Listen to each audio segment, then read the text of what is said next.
ఎవరికేమంటారు?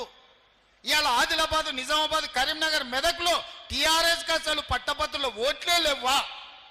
మీ ఓట్లు ఎవరికో చెప్పండి. మీరు ఎవరి పక్కన నించుంటారో చెప్పండి. మీరు మోడీని ఓడగొట్టమంటుండ్రా, లేకపోతే రేవంత్ రెడ్డిని ఓడగొట్టమంటుండ్రా, లేకపోతే వీళ్ళిద్దరిని ఓడగొట్టి మూడో అభ్యర్థిని గెలిపించామంటే ఎవరు మీ అభ్యర్థి అని నేను అడుగుతున్నా.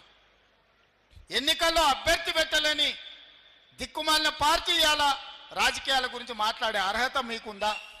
ఆయన అసెంబ్లీకి రాడు, ఈ ఎన్నికల్లో పోటీ చేయడు. ఇక మునగాడు అంటాడు ఉప ఎన్నికలు వస్తే మా తడాక చూపిస్తామని. ఉన్న ఎన్నికల్లో అభ్యర్థి పెట్టలేని మీ బోడి పార్టీ బీఆర్ఎస్ ఉప ఎన్నికల్లో ఏందో చేస్తారంట. పార్టీ మారినోళ్ళ గురించి ఉప ఎన్నికలు వస్తే అందులో మేము గెలుస్తామని. 10 ఏళ్ళు 29 మంది ఎమ్మెల్యేలను, 20 మంది ఎమ్మెల్సీలను, 4-5 ఎంపీలను తీసుకున్నాడు చంద్రశేఖరరావు. అవునా? 2014 నుంచి 2023 వరకు 10లలో ఎమ్మెల్యేలను, ఎమ్మెల్సీలను, ఎంపీలను తీసుకున్నాడు. ఉప ఎన్నికలు ఒకటాన్ని వచ్చినాయా?